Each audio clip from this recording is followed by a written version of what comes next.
Selamat pagi, kita hari ini berkumpul kembali untuk kita mau menyiapkan hati kita untuk memuji Tuhan ya. Kita mau berdoa dulu. Ya Tuhan, terima kasih Tuhan, Kau telah mengumpulkan kami tempat ini Tuhan. Ini hati kami Tuhan, ini hidup kami Tuhan. Kami mau bawa kehadirat-Mu ya Tuhan. Kami mau menyediakan waktu ini sebagai waktu yang terbaik untuk kami boleh memuji Engkau ya Tuhan, memuji kebesaran-Mu Tuhan. Kami mau meninggalkan segala beban kami Tuhan, dan kami mau mengarahkan fokus kami kepada Engkau ya Tuhan. Terima kasih Tuhan, dalam nama Tuhan Yesus. Pagi hari ini kita mau belajar satu lagu baru ya. Lagu ini judulnya Even If. Di sini lagu ini menceritakan iman even if. Iman yang lebih tinggi. Biasanya kita kasih terbesar yang bisa kita berikan kepada seseorang bukan ketika banyak alasan untuk mengasihi orang tersebut, tetapi justru karena tidak ada alasan untuk mengasihi orang tersebut, kita memutuskan untuk tetap mengasihi. Begitu juga sama Tuhan ya. Kalau kita mengikut Tuhan, kita ini cuma aku mengikut Tuhan karena aku diberkati, aku mengikut Tuhan karena ikut Tuhan tuh enak atau apa. Itu iman yang masih basic banget, masih anak kecil banget gitu. Tapi kita di sini mau belajar untuk beralih dari iman because menjadi iman even if. Iman yang sekalipun kita berada di tengah-tengah api seperti Sadrak, Mesak, Abednego. Iman yang bisa bilang sekalipun hidupku lenyap, sekalipun aku berada di dalam kesesakan ini, tapi aku tetap percaya sama Tuhan. Kita mau belajar pagi hari ini, kita mau menyerahkan hidup kita sepenuhnya. Kalau ada hal-hal yang mungkin masih kita pegang erat, kita takut untuk kita menyerahkan sama Tuhan, kita pagi hari ini mau menyerahkan hal itu sama Tuhan. Dan kita mau percayakan hasil akhirnya kepada Tuhan. Kita mau nyanyikan lagu ini dengan penuh kesungguhan hati.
Through the fire in your mighty hand, but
siapkan hati kita untuk masuk lebih dalam lagi, mengalami kasih Tuhan yang begitu besar buat kita.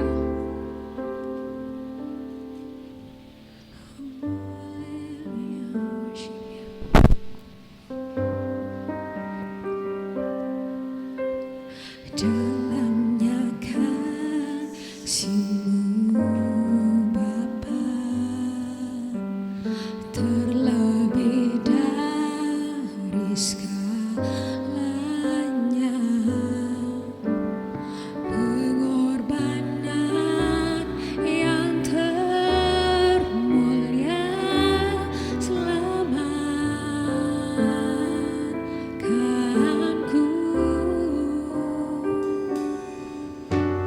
Dengan darah yang tercurah, ampuniku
Engkau yang berada di tengah-tengah kami Tuhan.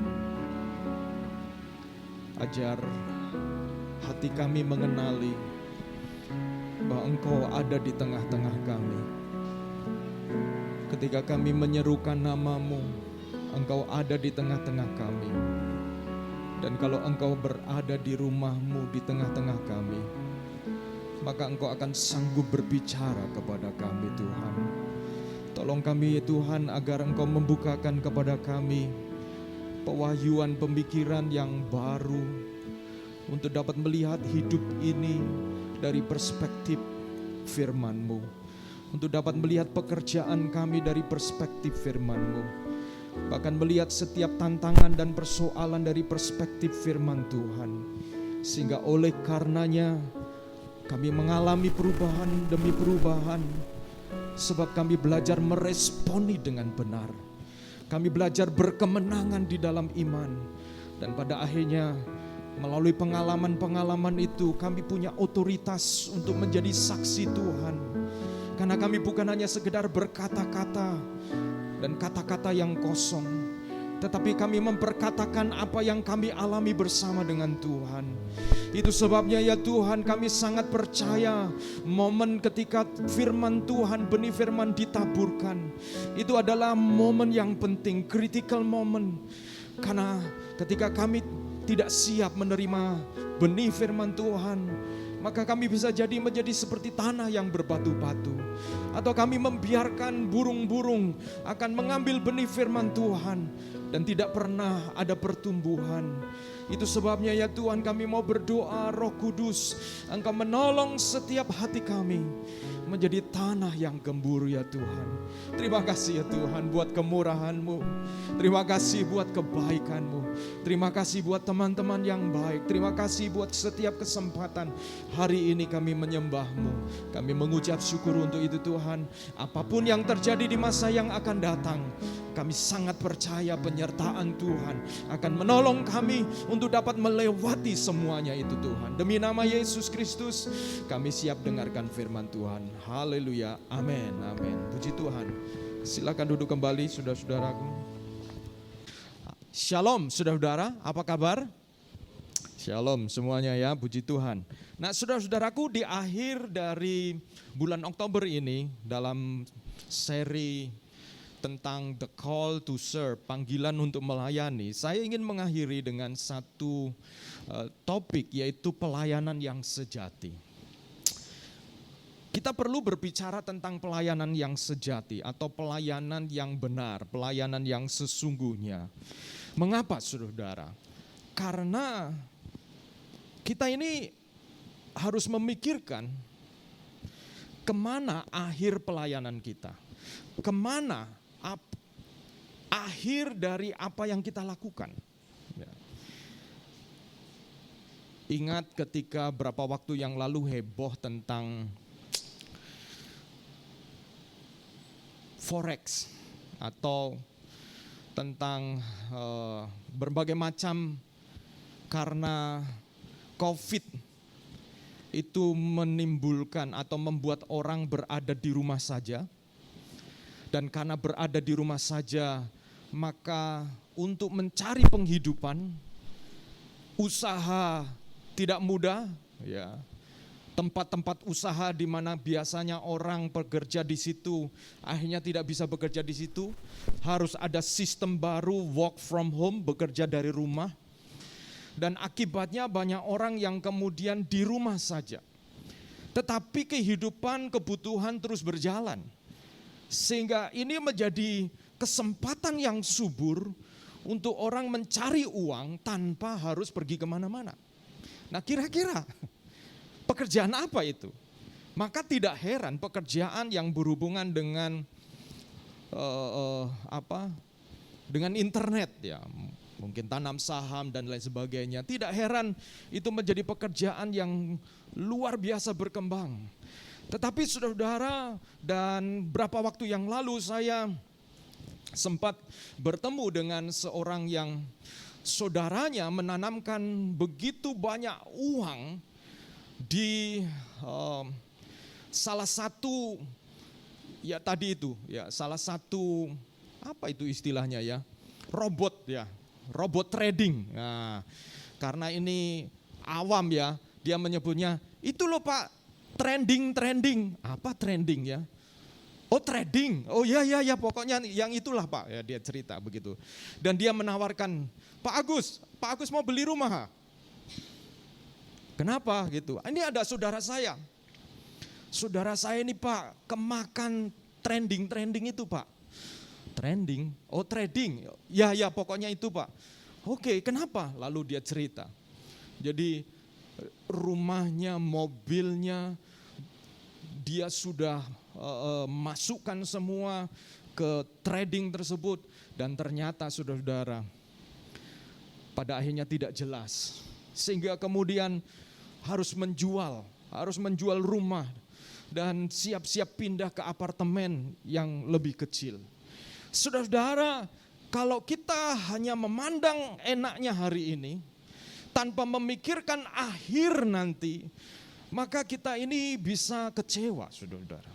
Kita harus berpikir kemana akhir, kalau bicara tentang pelayanan, kemana akhir pelayanan kita. Kita harus melihat kemana sih akhir pelayanan kita. Kalau kita melayani Tuhan atau kalau kita kemudian bergereja, kemana akhir dari kehidupan iman kita?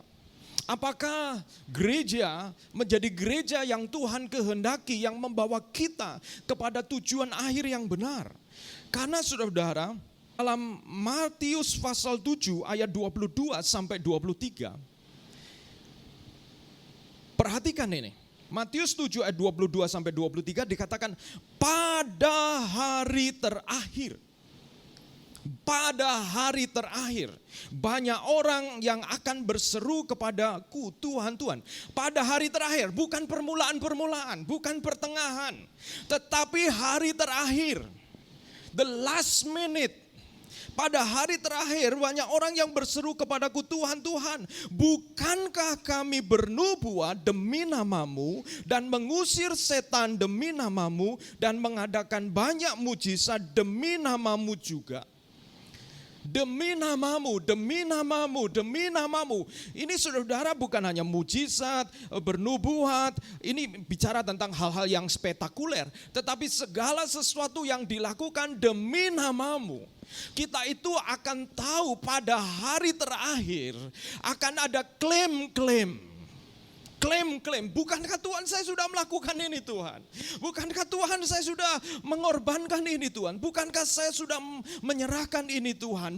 Banyak klaim pada hari terakhir.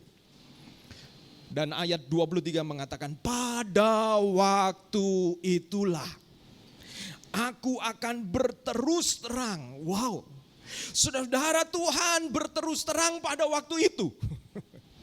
Pada waktu itu berterus terang. Lalu Pak, sebelum waktu itu bagaimana saudara-saudara? Sebelum itu kita mendengar firman Tuhan. Sebelum itu, sebelum pada hari terakhir itu kita akan ditegur oleh firman Tuhan. Kita akan diingatkan oleh firman Tuhan. Kita akan diingatkan oleh situasi keadaan yang menolong kita untuk memahami apakah pelayanan kita, apakah pengiringan kita kepada Tuhan itu adalah pengiringan yang membuat nanti Allah mengenal kita. Karena dikatakan pada waktu itulah aku akan berterus terang kepada mereka. Tidak lagi lewat firman Tuhan, tidak lagi pakai hamba Tuhan, tidak lagi pakai teman kita. Tuhan sendiri yang akan berterus terang kepada kita. Dan berkata, aku tidak pernah mengenal kamu. Enyalah daripadaku kamu sekalian pembuat kejahatan. Wow, kata-kata ini keras. Kenapa disebut pembuat kejahatan? Karena ayat 22 mengatakan melakukan perkara-perkara demi nama Tuhan. Saudara, saya mau tanya saudara-saudara,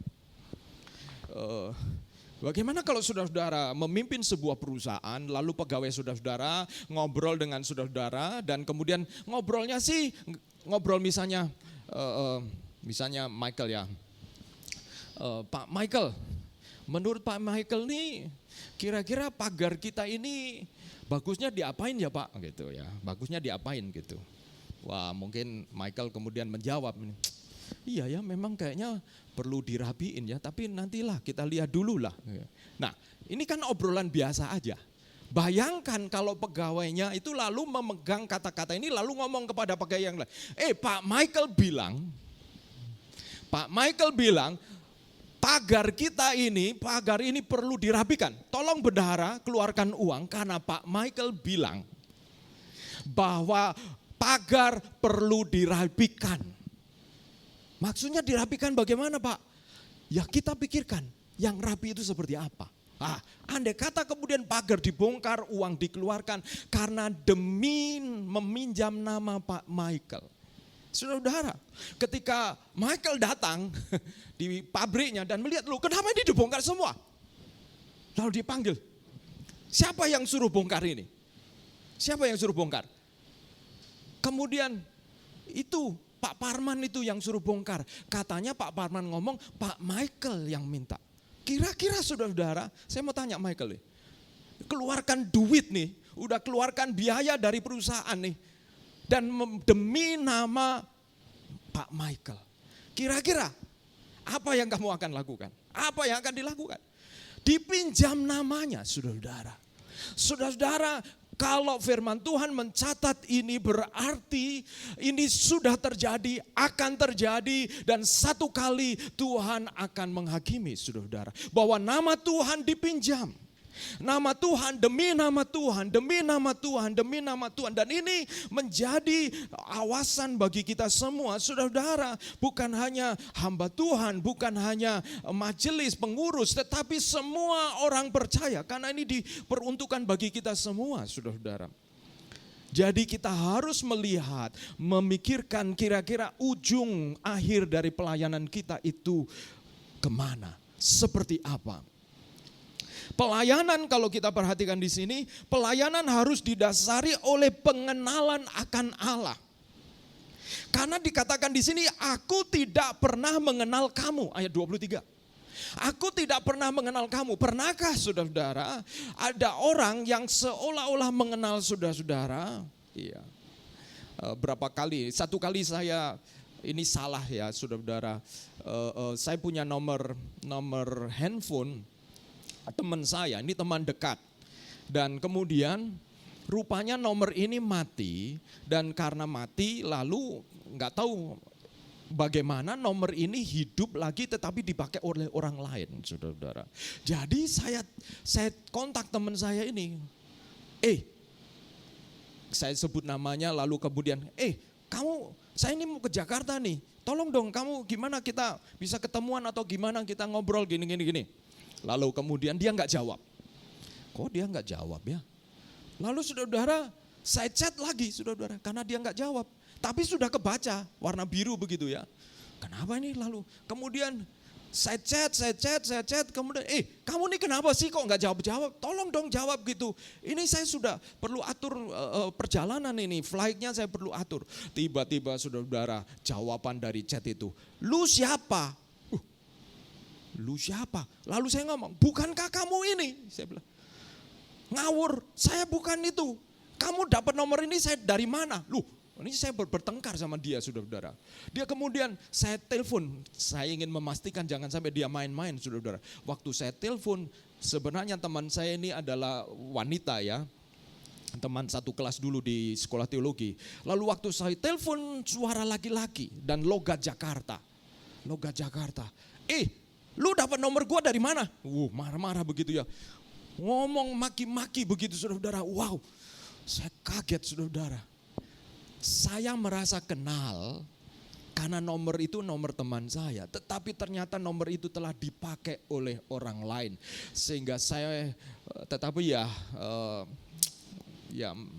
meladeni orang tidak waras ya saudara-saudara, kita juga ikut gila jadinya ya saudara-saudara. Saya bilang oke, maaf saya salah sambung, saya salah nomor. Tapi dia terus kejar, lu dapat nomor gua ini dari mana? Ini nomor gua. Wah.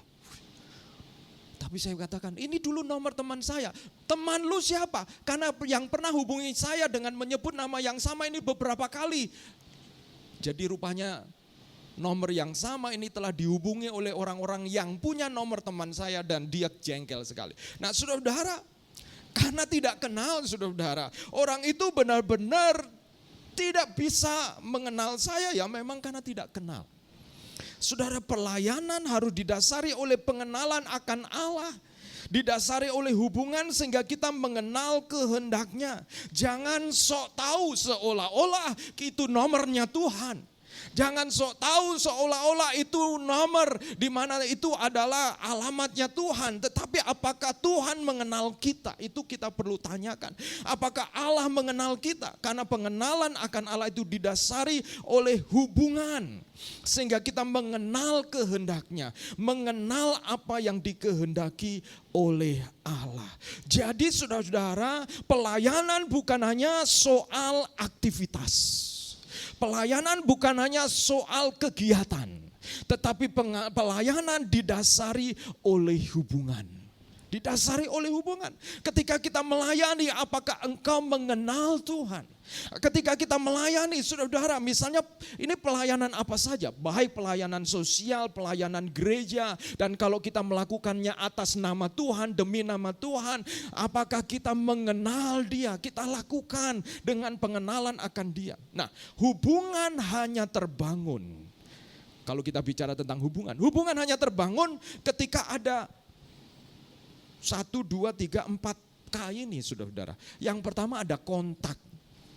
Ada kontak. Berapa sering kita kontak Tuhan? Berapa sering kita kontak Tuhan? Kontak dalam pengertian kita membangun hubungan, kita berdoa.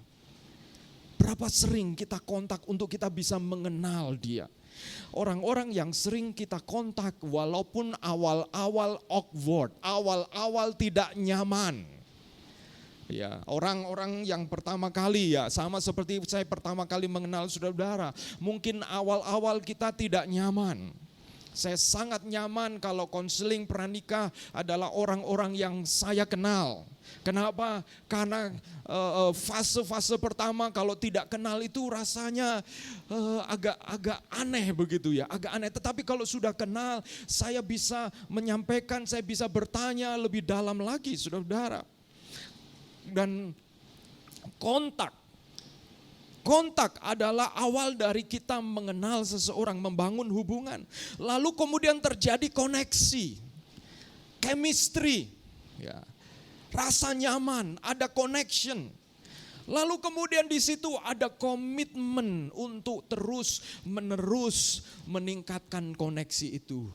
Dan tentu ada komunikasi dua arah, ya. Dengan Tuhan juga itu begitu, saudara-saudara. Ada komunikasi dua arah di mana Tuhan berbicara kepada kita seperti ketika kita mendengar firman Tuhan seperti ini. Ketika kita memuji Tuhan, ini kan arah kita kepada Allah gitu. Ketika kita memuji Tuhan, Engkau ku sembah Bapa mulia. Itu kan dari kita kepada Allah gitu. Dan ketika dengar firman Tuhan, maka kita dari Allah kepada kita, memang melalui firman Tuhan, melalui khotbah. Tetapi itulah komunikasi. Saudara-saudara, bagaimana perasaan kita kalau saudara diajak makan, lalu kemudian teman kita itu ngobrol. Dia cerita semua dan saudara-saudara dengarkan baik-baik ya. Mulai cerita kemudian jadi gini. Dan giliran saudara mau cerita, lalu dia mengatakan, oke, sudah ya, saya pulang. Wow, saudara-saudara. Atau saudara-saudara, giliran saudara cerita, waktu teman saudara cerita, saudara dengarkan baik dan kadang-kadang kasih peneguhan, afirmasi dengan kata, oh ya, oh begitu. Ya dulu dosen konseling saya mengatakan begini, ya kalau konseling kadang-kadang kasih peneguhan ya, jangan terlalu banyak-banyak. Kasih oh ya, oh ya, ya. Kadang-kadang perlu diulang. Jadi maksudmu kamu kecewa. Kadang-kadang kan ngomongnya banyak, tapi kita menangkap di balik itu. Apakah benar kamu ini kecewa? Oh ya betul kecewa. Oh kecewa. Ya. Jangan ngomong banyak kalau konseling katanya begitu ya. Nah saudara-saudara bayangkan kalau saudara mendengar teman saudara cerita, saudara afirmasi, saudara teguhkan. Sesudah itu giliran saudara cerita, dia asik main HP. Dia enggak menatap saudara-saudara.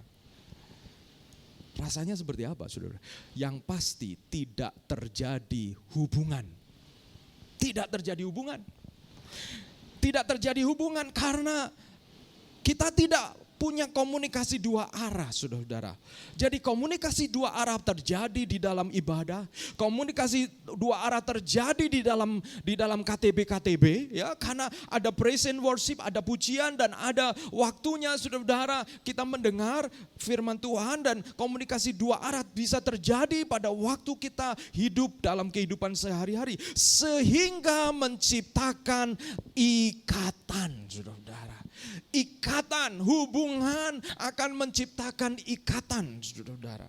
Sehingga ayat 23 dari Matius pasal 7 itu dapat tercapai di mana Tuhan mengenal kita, ada ikatan. Nah ini dia, perhatikan pasal 7 ayat 21 mengatakan begini. Bukan setiap orang yang berseru kepadaku Tuhan, Tuhan akan masuk ke dalam kerajaan surga. Melainkan dia yang melakukan kehendak Bapa-Ku yang di surga. Jelas sekali, saudara.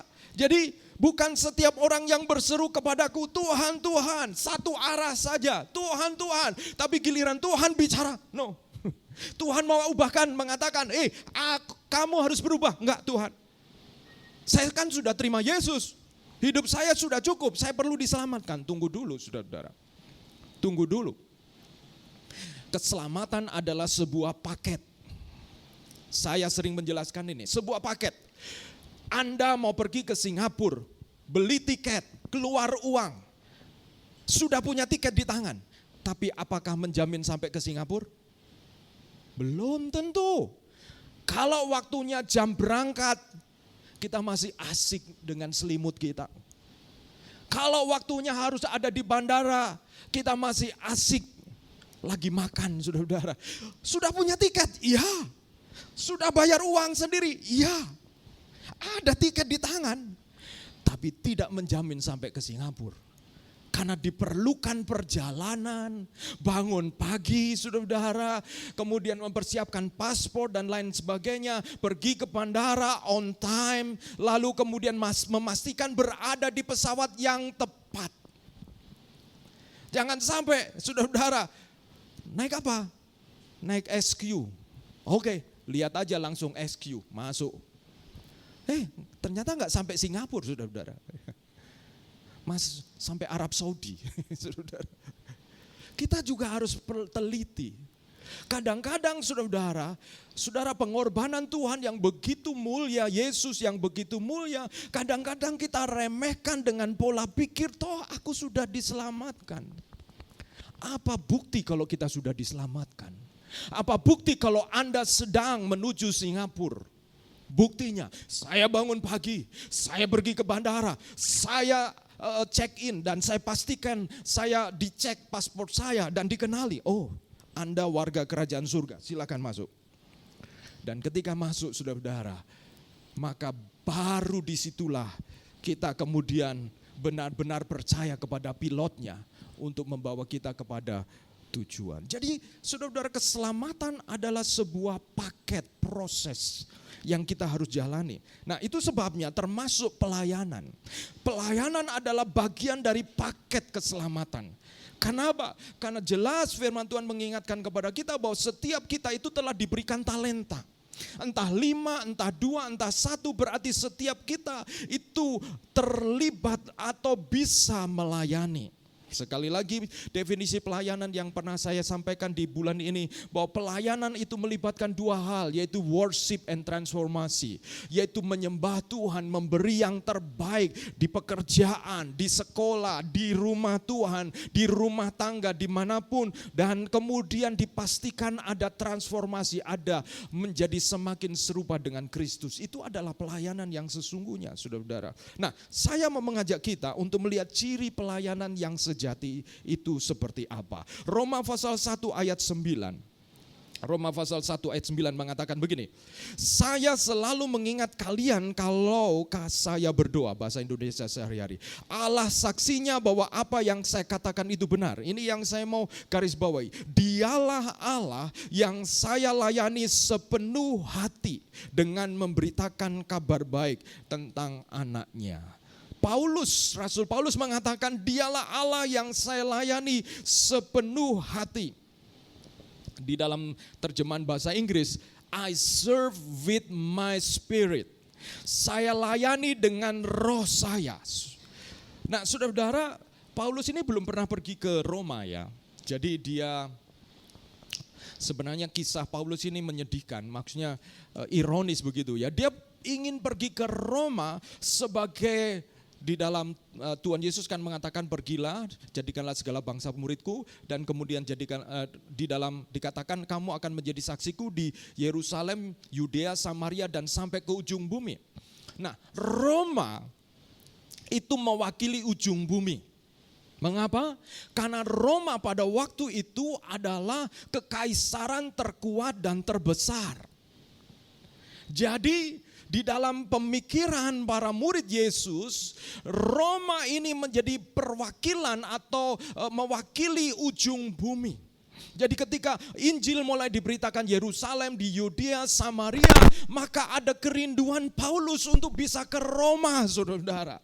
Karena itu ujung bumi, karena itu pusat pemerintahan. Seperti kalau di sini mungkin ibu kota kita adalah Jakarta.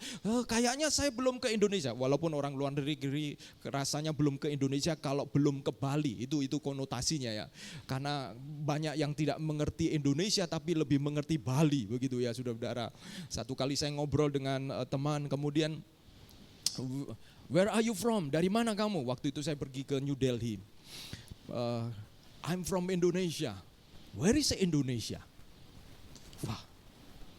Kemudian saya jelaskan, Indonesia dekat Singapura gitu, antara Singapura dan Australia ada kepulauan besar di sana, itu Indonesia.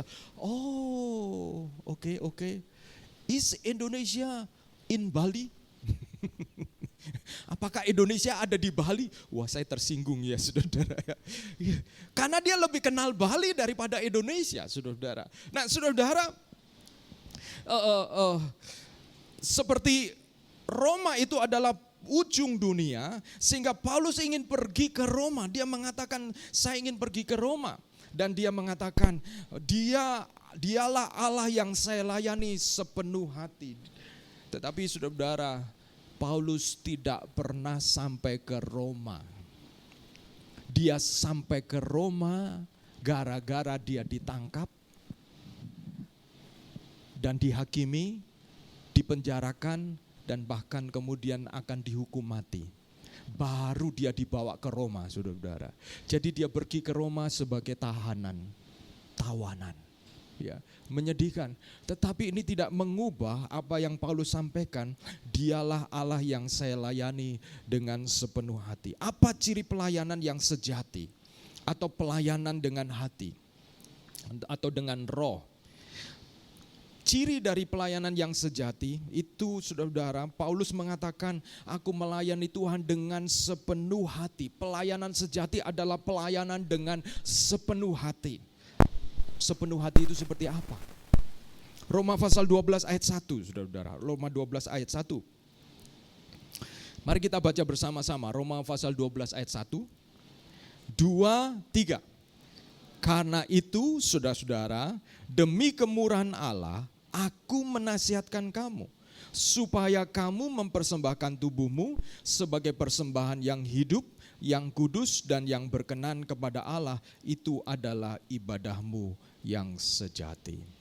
Saudara, kalau di dalam Roma pasal 1 Paulus bicara tentang kerinduannya pergi untuk menjumpai jemaat di Roma, maka kemudian pasal 1 sampai pasal 11 itu Paulus bicara tentang apa itu Injil, apa itu kemurahan Tuhan, apa itu Taurat, dan pasal 12 baru kemudian Paulus mengatakan begini, demi kemurahan Allah. Jadi pasal 12 dan seterusnya ini prakteknya. Pasal 1 sampai pasal 11 itu teorinya. Pasal 12 bicara tentang prakteknya, saudara-saudara. Dan saya menemukan pelayanan Paulus yang dengan sepenuh hati itu 3 hal ini di dalam ayat pasal 12 ini. Yang pertama, ciri yang pertama dari pelayanan yang sejati adalah pelayanan yang digerakkan oleh sikap hati berterima kasih kepada Allah. Saudara-saudara, pelayanan yang sejati adalah pelayanan yang digerakkan oleh sikap berterima kasih. Paulus mengatakan begini, demi kemurahan Allah aku menasihatkan kepada kamu. Demi kemurahan Allah kita melayani. Demi kemurahan Allah kita mendidik anak kita. Demi kemurahan Allah semua yang kita sebut pelayanan, yaitu melakukan untuk Tuhan, itu demi kemurahan Allah. Atau karena kita berterima kasih, saudara-saudara. Jangan melayani menyogok Tuhan. Jangan melayani menyuap Tuhan, saudara-saudara. Dengan seolah-olah dengan kita melayani maka kita masuk surga. Bukan begitu, saudara-saudara. Itu adalah pelayanan adalah gratitude. Gratitude itu dari dua kata. Great dan attitude. Sikap bersyukur. Sikap berterima kasih, saudara-saudara. Jadi saudara-saudara, pelayanan itu penting untuk kita memiliki sikap berterima kasih. Karena kalau tidak, saudara-saudara, maka kita akan seolah-olah menghutangi Tuhan. Memiutangi Tuhan. Loh Tuhan, saya sudah melayani Engkau loh Tuhan. Sekarang apa balasanmu Tuhan? Ada mindset seperti itu. Tuhan, saya sudah melakukan ini dan itu. Hati-hati nih. Pada hari terakhir banyak orang yang mengklaim. Kenapa bisa pada hari terakhir mengklaim? Kemungkinan sejak awal suka mengklaim, saudara-saudara. Bukankah saya sudah melakukan ini Tuhan? Seharusnya Tuhan berkati saya dong. Seharusnya Tuhan izinkan saya begini begitu. Saudara-saudara, pelayanan yang sejati itu digerakkan oleh rasa berterima kasih. Kita berterima kasih kepada Tuhan sebab Tuhan telah melayani kita, telah mengasihi kita, telah berkorban untuk kita. Karena kalau saudara-saudara berterima kasih, saudara-saudara, maka saudara-saudara, kita kalau rasa terima kasih itu biasanya kita ekstra ya. Memberikannya ekstra. Karena kita sudah merasa kebaikan dari orang itu. Biasanya apa yang kita berikan itu sesuai dengan seberapa besar kebaikan yang kita rasakan. Betul ya, saudara-saudara? Itu biasanya begitu, saudara-saudara. Nah, kalau kita melayani Tuhan dan kita mengalami betapa baiknya Tuhan itu, maka sebesar itu rasa terima kasih kita kepada Tuhan. Di dalam pelayanan, saudara-saudara, ketika kita melayani di rumah, ya, di keluarga, kadang-kadang yang kita layani atau di mana itu tidak terlalu seperti apa yang kita harapkan. Tapi Kolose pasal 3:23 mengatakan apapun yang kamu lakukan, baik makan, minum, lakukan untuk Tuhan. Maka saudara-saudara, ini berarti pelayanan itu tidak enak. Kenapa saudara-saudara? Karena ketika kita melayani, kita mau tidak mau ego kita itu kemudian hilang. Itu tidak enaknya saudara, daging kita itu dijajah seolah-olah. Kenapa? Karena saudara, kadang-kadang orang yang kita layani itu menurut daging kita, menurut ego kita, kita merasa ego kita terluka. Kita merasa daging kita ini ya, pride kita, harga diri kita itu seolah-olah terinjak. Bukankah itu yang dilakukan oleh Yesus ketika dia membasuh kaki muridnya? Tetapi disitulah transformasi terjadi, saudara-saudara. Karena keakuan kita salibkan bersama dengan Kristus, saudara-saudara.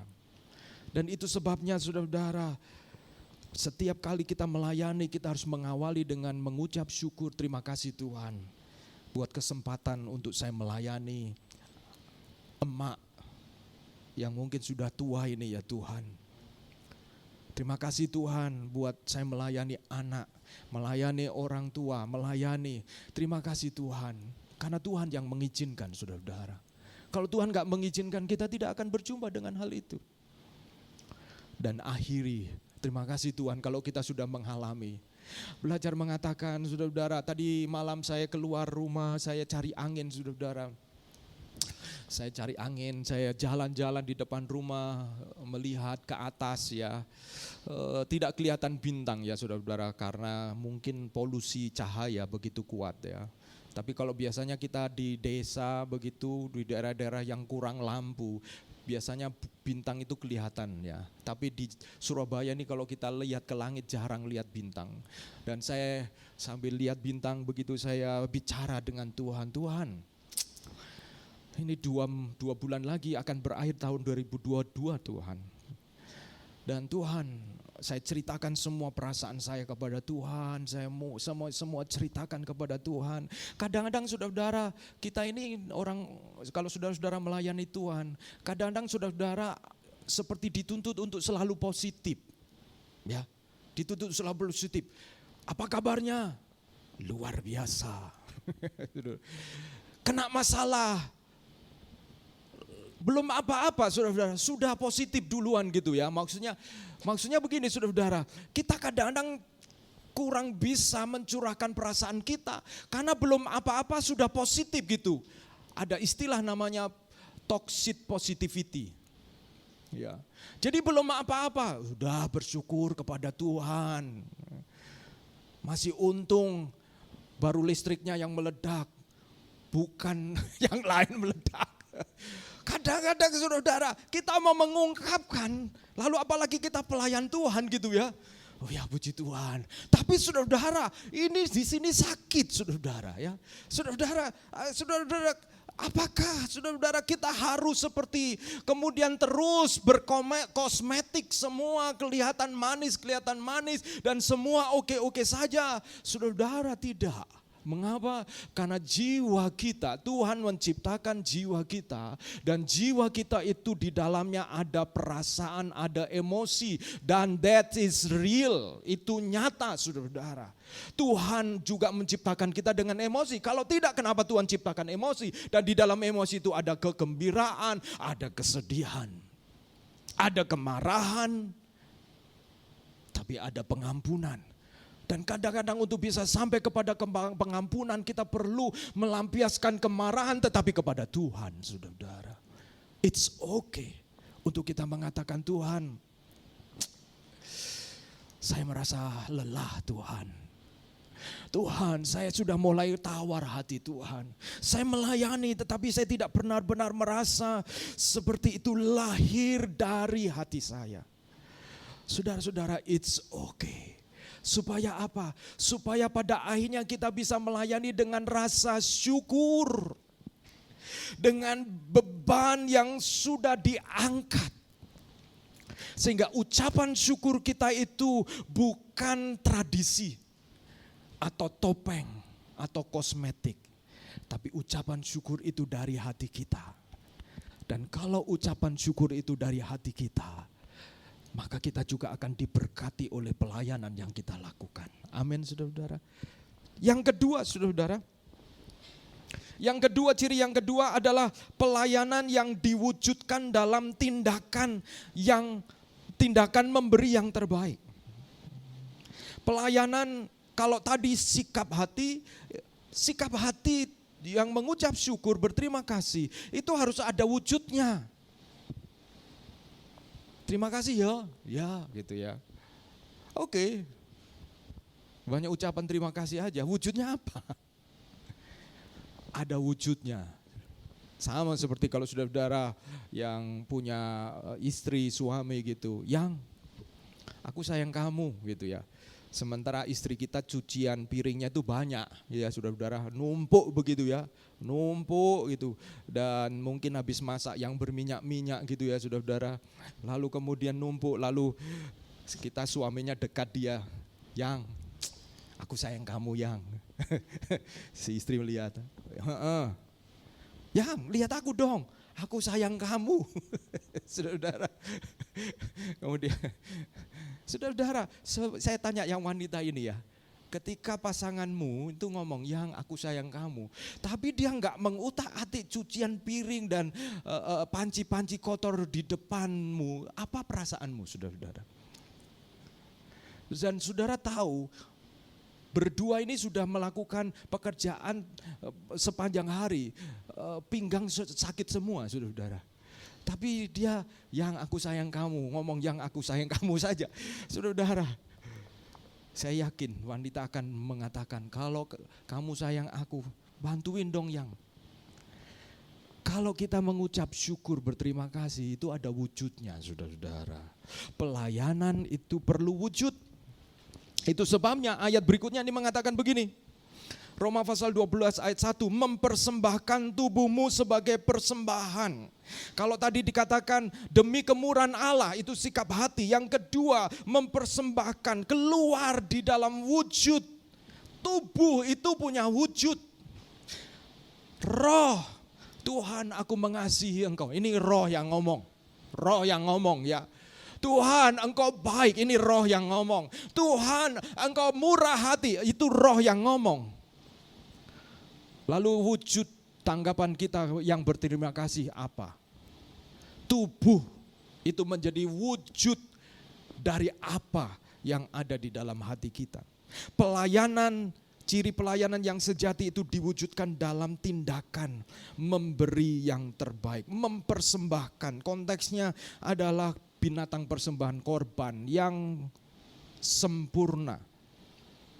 Persembahan itu dikatakan hidup, dikhususkan untuk Allah atau kudus dan menyenangkan Tuhan. Wujud dari pelayanan kita, saudara-saudara, kalau saudara-saudara memperhatikan, Oke, puji Tuhan gereja ini kurang apa ya, misalnya begitu saudara-saudara, saya ingin mengucap syukur kepada Tuhan begitu. Saudara-saudara, maka diperlukan wujudnya hidup. Wujudnya hidup. Bukan pada waktu terakhir ada di rumah sakit mengatakan begini, kalau Tuhan berikan saya kesempatan untuk hidup, saya akan melakukan ini, melakukan itu. Saudara, sementara kita masih diberikan hidup, lakukan sesuatu. Yang kedua itu dikhususkan untuk Tuhan. Kata kudus itu bicara dikhususkan untuk Tuhan. Saudara-saudara, kalau kita ini memberi, misalnya memberi kepada anak, memberi kepada pegawai, memberi kepada wali kota, memberi kepada presiden, mungkin barangnya sama. Tapi cara kita membungkus, cara kita menyampaikannya berbeda. Demikian juga saudara-saudara, ketika kita misalnya begini, ketika kita bekerja, kita memberi waktu di pekerjaan kita sebagaimana untuk Tuhan, itu juga persembahan. Dan demikian juga kita memberi waktu di rumah Tuhan, itu juga untuk Tuhan. Tuhan yang sama layak mendapatkan yang terbaik, saudara. Dikhususkan untuk Tuhan. Ketika kita datang ke rumah Tuhan beribadah, ambil itu dikhususkan untuk Tuhan. Dan yang berikutnya, pastikan itu menyenangkan Tuhan. Wujud itu harus hidup, harus punya kekhususan, dikhususkan untuk Tuhan. Waktu pikiran kita set apart. 2 jam ini saya mau memberi untuk Tuhan, dikhususkan untuk Tuhan. Yang berikutnya, pastikan itu menyenangkan Tuhan. Kita lakukan dengan sukacita, pasti menyenangkan. Kalau saudara-saudara diberi sesuatu yang baik, tapi cara menyampaikannya mukanya asem, ya. Ayo makan, ya. Diberi makan kesukaan, saudara-saudara, makanan kesukaan, tetapi diberikannya dengan cara muka yang masam. Ayo makan, enak ini, habiskan. Saudara, kita lihat makanannya, lihat mukanya, makanannya, lihat mukanya, kita hilang selera, saudara.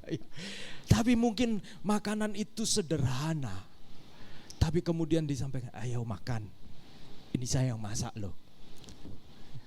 Saudara, kalau katanya ini ya, makin lama wanita ini banyak yang bergumul untuk bisa masak ya saudara-saudara. Karena pengaruh GoFood, GrabFood, saudara. Jadi pinjam chef ya, pinjam dapur orang lain kan tinggal tek gitu aja ya saudara. Sehingga kalau dulu itu ya, dulu misalnya gitu ya, kalau anak-anak yang zaman-zaman mungkin zaman-zaman kita itu, kamu paling suka masakan mamamu apa? Itu bisa jawab saudara. Aku paling suka mama itu kalau masak sup asparagus, wah gitu ya. Tapi karena mamanya sudah GoFood, GrabFood gitu ya saudara, Shopee Food gitu-gitu. Kamu paling suka makanan mamamu apa? Nanti anak-anak kita kalau ditanya itu jawabannya apa saudara? Bingung ya kira-kira ya. Saudara, aku lebih suka Okinawa. Nah saudara,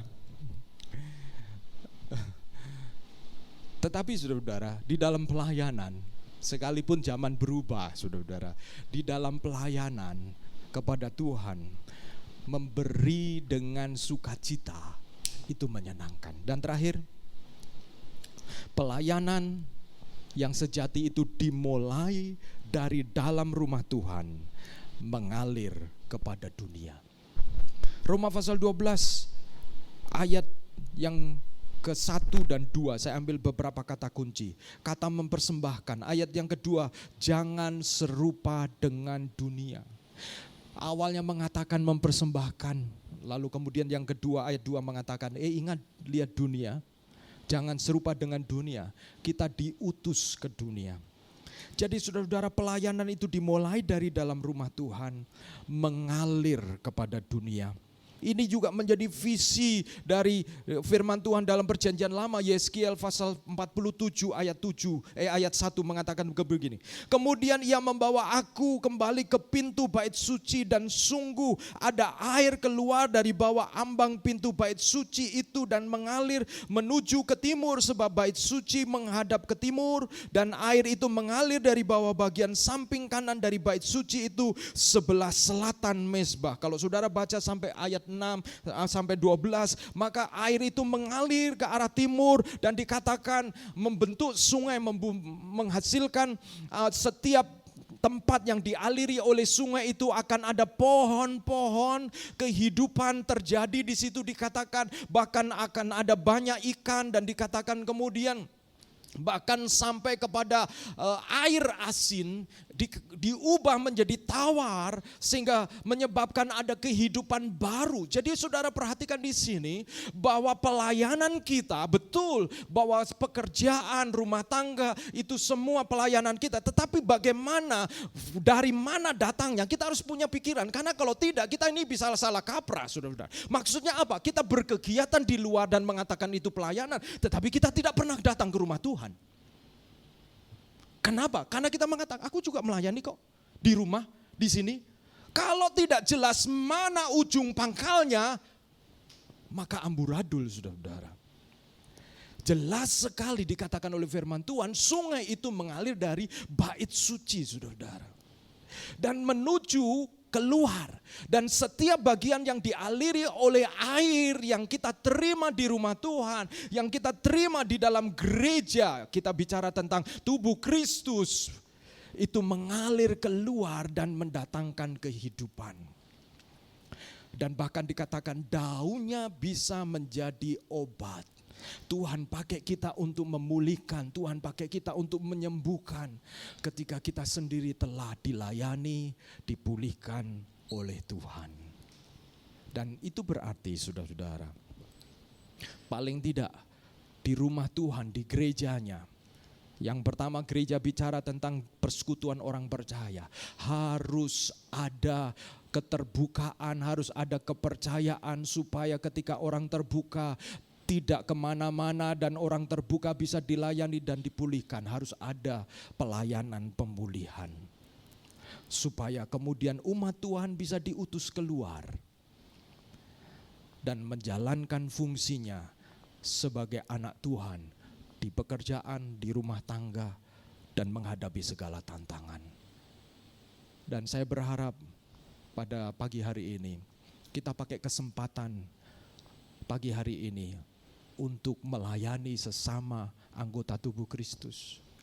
Kalau ada di antara jemaat Tuhan, saudara-saudara, saya sudah lama sekali tidak mendoakan orang untuk maju ke depan. Mungkin kadang-kadang merasa malu gitu ya.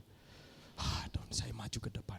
Tapi saya berdoa dan berharap SAF menjadi tempat yang aman untuk orang dilayani. Untuk orang tidak kok dia maju ke depan ya? Kok dia nangis ya?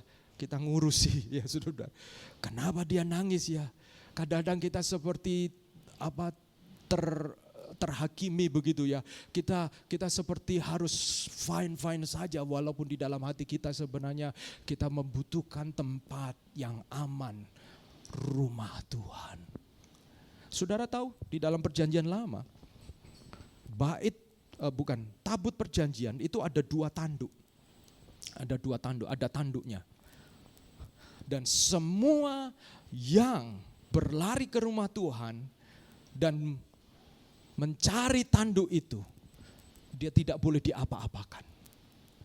Memegang walaupun sebenarnya tidak boleh ya, tetapi berlari tidak boleh diapa-apakan. Karena itu berada di rumah Tuhan. Makanya Daud di dalam Mazmur pasal 23 mengatakan, 1000 hari di tempat lain, tetapi 1 hari di rumah Tuhan itu melebihi itu semua. Saudara, biarlah rumah Tuhan ini menjadi tempat di mana orang berlari dan memegang tanduk Tuhan untuk mendapatkan jamahan Tuhan, pertolongan Tuhan. Dan kalau kadang-kadang waktunya lebih, sabar. Mungkin hati kita sedang baik-baik saja. Tapi ada orang lain yang sedang membutuhkan dilayani oleh Tuhan. Sabar. Justru dukung dia, doakan dia. Karena kadang-kadang saudara-saudara, mencari tempat aman itu sulit saudara-saudara. Mencari tempat aman itu sulit. Sehingga kadang-kadang salah tempat. Pijet plus. Curhatnya sama tukang pijet. Saudara-saudara, kiranya rumah Tuhan menjadi tempat yang aman. Untuk orang kemudian bisa diutus keluar. Mari kita berdoa, saya minta pemain musik maju ke depan. Saudara-saudara, semakin hari semakin berita itu membuat kita menjadi khawatir. Kita sudah bernafas lega karena COVID seperti sudah lewat.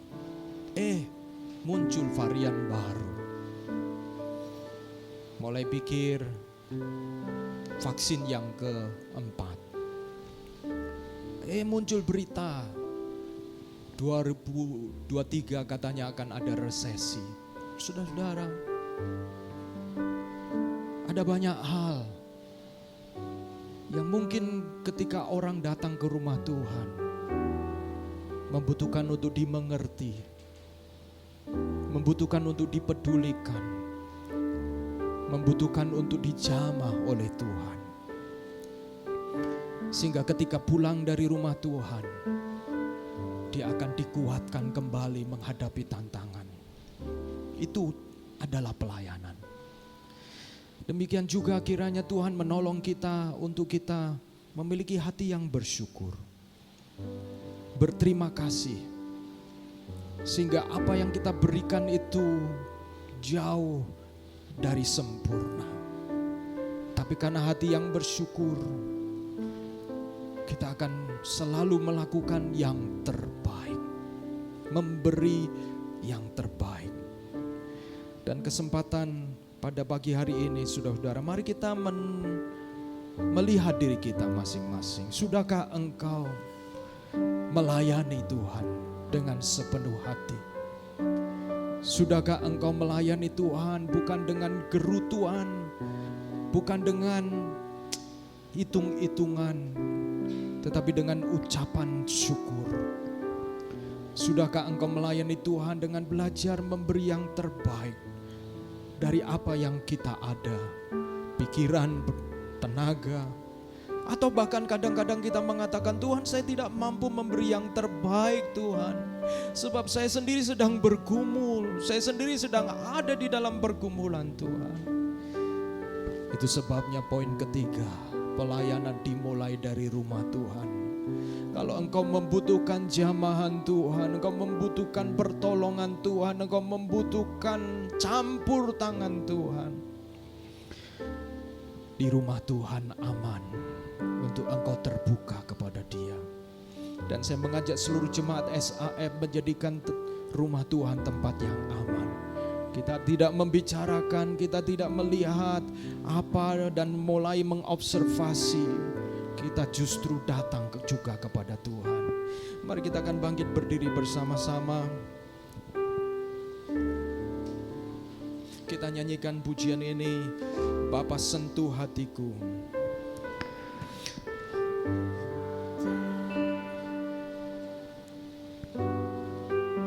Segala yang telah terjadi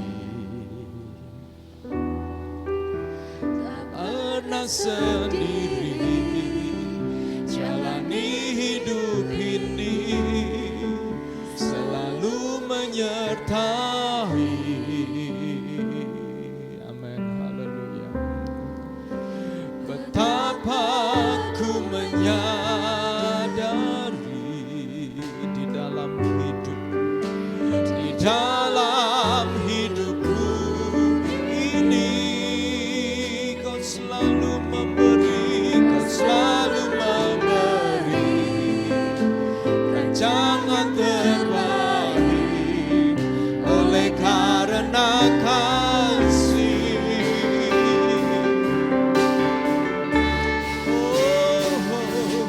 Bapa sentuh hatiku, ubah hidupku menjadi yang baru, bagaikan emas yang murni. Kau membentuk bejana hatiku, Bapa, ajarku mengerti sebuah kasih yang selalu memberi, bagaikan air mengalir yang tiada pernah berhenti.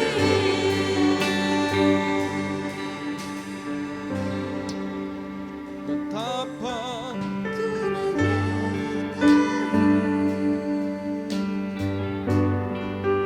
Segala yang telah terjadi amin, haleluya, haleluya.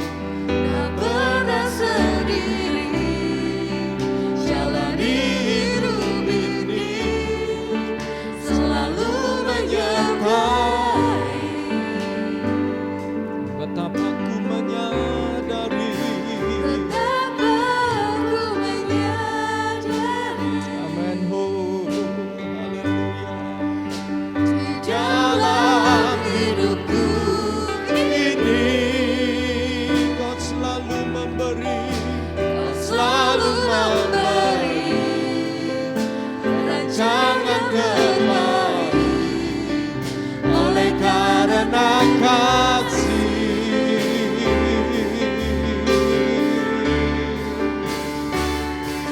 Bapa sentuh hatiku, amin. Ubah hidupku menjadi yang baru, bagaikan emas yang murni. Kau membentuk rencana hatiku, amin. Bapa, ajarku mengerti sebuah kasih yang selalu memberi, bagaikan air mengalir yang tiada pernah berhenti. Saudaraku, Saya mau ambil waktu sejenak.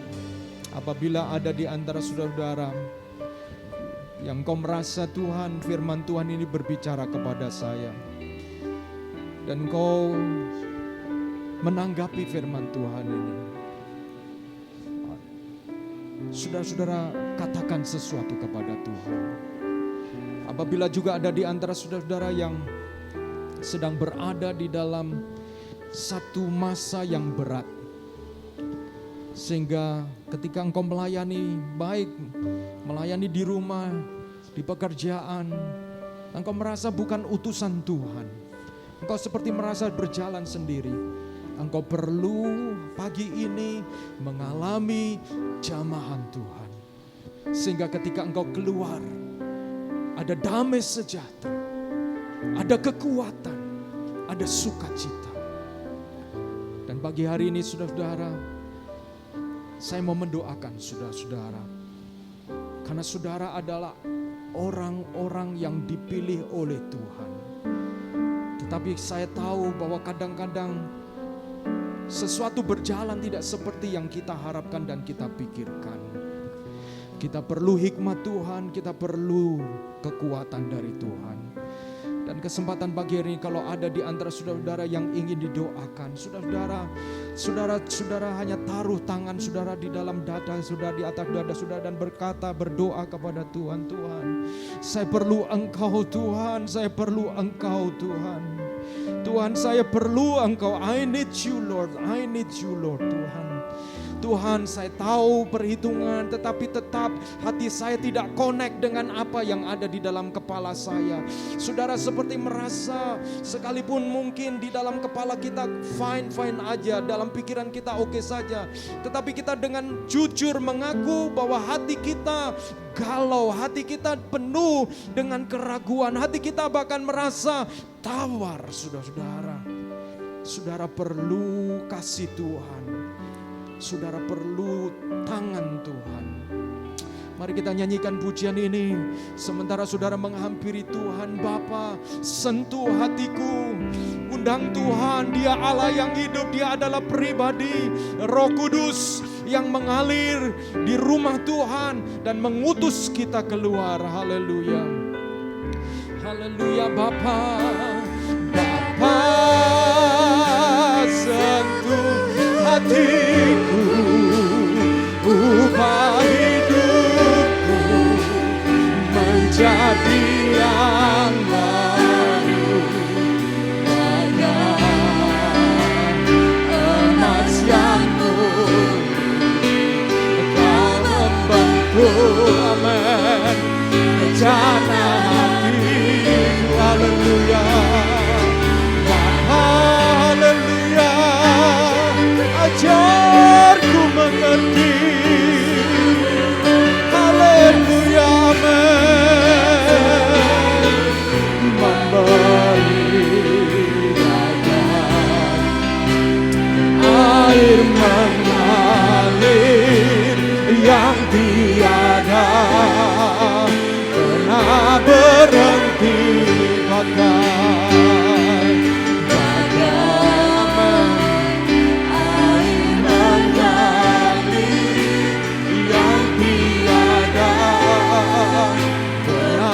berhenti, bagai air mengalir yang tiada pernah berhenti. Mari kita berdoa. Bapa di dalam surga, hamba-Mu berdoa ya Tuhan. Engkau melihat setiap jemaat-Mu, setiap saudara-saudara kami yang hadir. Mereka adalah kekasih-kekasih-Mu, mereka adalah anak-anak-Mu. Tuhan, kami mau berdoa supaya Tuhan Engkau menolong. Engkau menolong kami dapat melayani dengan pelayanan yang benar, yang sejati. Pelayanan yang didorong, dimotivasi oleh rasa syukur, rasa berterima kasih. Tuhan, munculkan dalam pikiran-pikiran kami perkara-perkara yang membuat hati kami bersyukur. Kami berdoa ya Tuhan, tantangan di masa depan bukan menjadi lebih ringan, tetapi kami bersyukur Tuhan masih memberikan kepada kami hari ini kekuatan. Kami juga bersyukur Tuhan akan menolong kami untuk mendapatkan kemenangan. Kami juga berdoa ya Tuhan Kau menolong kami memberi yang terbaik. Tuhan, kadang-kadang kami tidak sanggup memberi yang terbaik karena kami sekarang sedang membutuhkan yang terbaik dari Engkau. Kami mau berdoa supaya Tuhan Engkau nyatakan yang terbaik bagi umat-Mu. Kami minta Tuhan Engkau jamah. Apabila ada yang ada di dalam pergumulan, sedang berada di lembah-lembah kekelaman, biarlah gadamu dan tongkatmu itulah yang menguatkan dan menghiburkan. Tuhan, Engkau buka pintu-pintu yang tertutup bagi jemaat-Mu. Kami bahkan berdoa apabila ada yang sakit, Tuhan jamah dan sembuhkan di dalam nama Yesus. Dan demikian juga Tuhan, kami juga berdoa, mungkin kadang-kadang semuanya baik-baik saja, tetapi seperti jiwa kami tertekan Tuhan. Kalau ada jiwa-jiwa yang sedang memikul beban, yang sedang tertekan, kami mau berdoa di dalam nama Yesus. Biarlah Tuhan memikul beban bersama dengan umat-Mu dan menolong untuk dapat melihat rancangan Tuhan yang baik. Terima kasih ya Tuhan, kami mengucap syukur dan jadikan rumah ini menjadi house of restoration, rumah pemulihan. Berkati setiap jemaat-Mu, berkati yang sudah melayani dan yang akan melayani. Dalam nama Yesus kami bersyukur dan berdoa. Amin. Tuhan Yesus berkati, saya serahkan kepada Devita.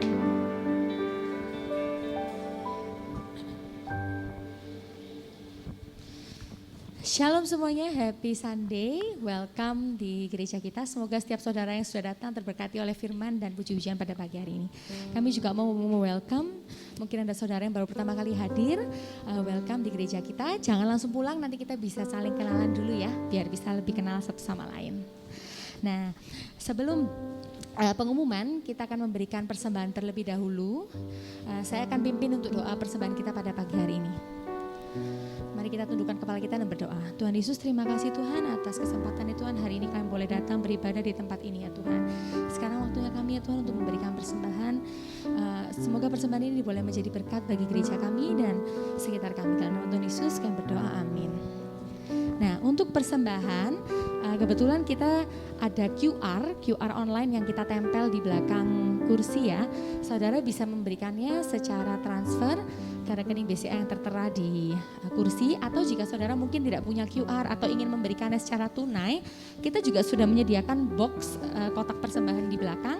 Nanti ada amplopnya di samping, saudara bisa masukkan uangnya di amplop dan nanti dimasukkan di kotak persembahan. Nah, saya akan berikan waktu dulu untuk saudara bisa memberikan persembahan sambil saya akan bacakan satu ayat di 2 Korintus 9 ayat 7. Hendaklah masing-masing memberikan menurut kerelaan hatinya, jangan dengan sedih hati atau karena paksaan, sebab Allah mengasihi orang yang memberi dengan sukacita. Nah, untuk pengumuman minggu ini, untuk yang pertama, jadwal kebaktian kita itu setiap hari Minggu jam 10. Jadi kita encourage juga teman-teman untuk bisa hadir di minggu depan, ibadah di jam yang sama setiap hari Minggu jam 10. Nah, untuk hari Selasa kita ada Moment of Restoration. Biasanya di sini kita akan mendoakan setiap jemaat. Kita encourage juga teman-teman yang mungkin bisa join, nanti bisa hadir setiap hari Selasa jam 7.30. Kita biasanya mengadakannya secara online. Untuk teman-teman yang ingin didoakan, bisa juga send prayer request ke Instagram kita. Nah, kita juga ada Instagram kita di @safsby. Jadi jangan lupa untuk follow juga ya. Nah, ini nih yang tertera di sini @safsby. Bisa kalian follow, nanti bisa lihat setiap kegiatan kita yang ada di sana. Nah, kalau kalian yang rindu untuk berkomunitas, kita juga encourage teman-teman untuk bisa join di komunitas Tumbuh Bersama setiap hari Kamis. Nah, nanti ini sebenarnya kita ada beberapa tempat ya, ada di barat dan di timur. Nah, nanti saudara juga bisa kontak mungkin Instagram untuk bisa tahu detailnya untuk setiap KTB, informasi setiap hari Minggunya di lokasi mana. Sekian pengumuman dari saya serahkan kembali Pak Agus. Ya, terima kasih Dev. Oke, saya juga mau welcome saudara-saudara pada kesempatan pagi hari ini. Welcome untuk Gaby dan Michelle ya, datang. Mereka adalah mahasiswa dari IKADO Betul ya, Ikado ya. Saya sempat browsing salah ya. Aikido ya. Waktu Aikido munculnya ternyata karate ya, saudara-saudara. Ikado ya, itu ilmu komputer begitu ya. Dan juga saya juga mengucapkan selamat datang kepada saudara-saudara yang lain juga ada di antara saudara-saudara. Apakah Willy ada di tengah-tengah kita? Oh, tidak ada ya. Willy berulang tahun sebenarnya ya. Jadi dalam minggu ini Willy yang berulang tahun, tapi karena tidak hadir maka kita doakan saja nanti ya. Demikian juga saudara-saudara, kalau ada di antara saudara-saudara yang membutuhkan tadi disampaikan dukungan juga, silahkan DM melalui Instagram dan kami dengan senang hati mau mendoakannya. Terus doakan saudara-saudara buat pekerjaan Tuhan. Sudah menjelang Natal, kita mempersiapkan Natal, kiranya Tuhan tolong ya kita Tuhan. Mari kita akan akhiri ibadah kita pagi hari ini. Saya juga mengucapkan selamat datang kepada semuanya, kepada Pak Susanto ya, puji Tuhan. Bersama dengan keluarga Kosinggi ya, dan saudara-saudara yang lain, dan Riko, Fani ya, ibu hamil, puji Tuhan ya. Mari kita bangkit berdiri bersama-sama.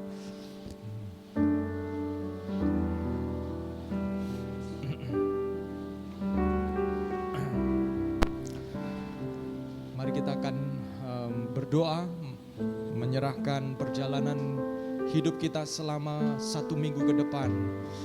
Biarlah kita seperti sungai yang mengalir dari bait suci.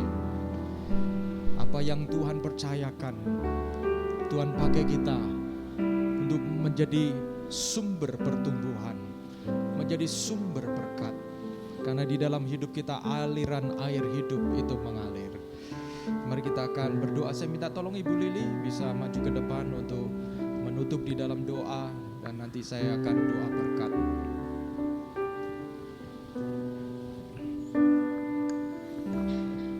Mari kita berdoa. Tuhan, kami bersyukur kepadamu ya Tuhan, karena pagi hari ini kami boleh menyembah Engkau ya Tuhan. Kami tahu bahwa puji-pujian kami akan menjadi dupa yang berbau harum di hadapan-Mu dan menyenangkan hati-Mu ya Tuhan. Kami berdoa Tuhan, biarlah setiap firman yang sudah kami dengarkan, tolong kami untuk menjadi pelaku firman-Mu ya Tuhan. Tolong kami Tuhan untuk kami dapat melayani sebagai pelayanan yang sejati yang berbau harum di hadapan-Mu. Engkau pakai kehidupan kami menjadi berkat dimanapun kami berada ya Tuhan. Dan jika kami membutuhkan pembaharuan daripada-Mu, Tuhan Kau perbaharui hidup kami, berikan kami kekuatan Tuhan, berikan kami damai dan sukacita yang bersumber daripada Roh Kudus saja, yang menjadi kekuatan dan sumber sukacita kami ya Tuhan. Kami berdoa jika ada di antara kami yang kurang sehat, ataupun ada keluarga kami yang sakit, Tuhan Engkau jamah dan sembuhkan. Kalau kami mengalami tantangan-tantangan dalam kehidupan kami, beri kami hikmat untuk menghadapinya ya Tuhan. Amen. Karena segala perkara dapat kami tanggung di dalam Engkau Yesus yang memberikan kekuatan kepada kami. Kiranya Engkau selalu menolong kami ya Tuhan, di dalam keluarga kami dan di dalam tempat pekerjaan kami, studi kami, dimanapun kami berada, kami boleh menjadi saksi-Mu. Terima kasih Tuhan, di dalam nama Yesus kami berdoa. Saudaraku yang kekasih, angkatlah tanganmu dan terimalah berkat Tuhan. Tuhan menyinari engkau dengan wajah-Nya dan memberikan engkau kasih karunia, dan menghadapkan wajah-Nya kepadamu dan memberikan kepadamu damai sejahtera. Diberkatilah rumah tanggamu, diberkatilah hubungan-hubunganmu, dan diberkatilah pekerjaanmu, diberkatilah studimu, bahkan diberkatilah ketika engkau ada di dalam pergumulan-pergumulan, karena Tuhan tidak akan sekali-kali meninggalkan engkau. Dan percayalah, Allah turut bekerja di dalam segala perkara untuk mendatangkan kebaikan bagi orang yang mengasihi Dia. Dan demikian juga biarlah apa yang kau kerjakan itu merupakan pelayananmu bagi Tuhan, sehingga itu menjadi pelayanan yang menyenangkan hati Tuhan. Dan terimalah seluruh damai sejahtera Allah Bapa serta kasih sayang dari Tuhan Yesus Kristus dan penghiburan oleh karena Roh Kudus menyertai engkau dan saya untuk diutus keluar menjadi berkat bagi dunia ini. Dan satu kali kelak kita akan datang berjumpa bersama-sama oleh karena Yesus menjemput kita kali yang kedua. Tidak ada seorang pun yang tertinggal, semua di dapati setia. Haleluya. Amin, amin, amin.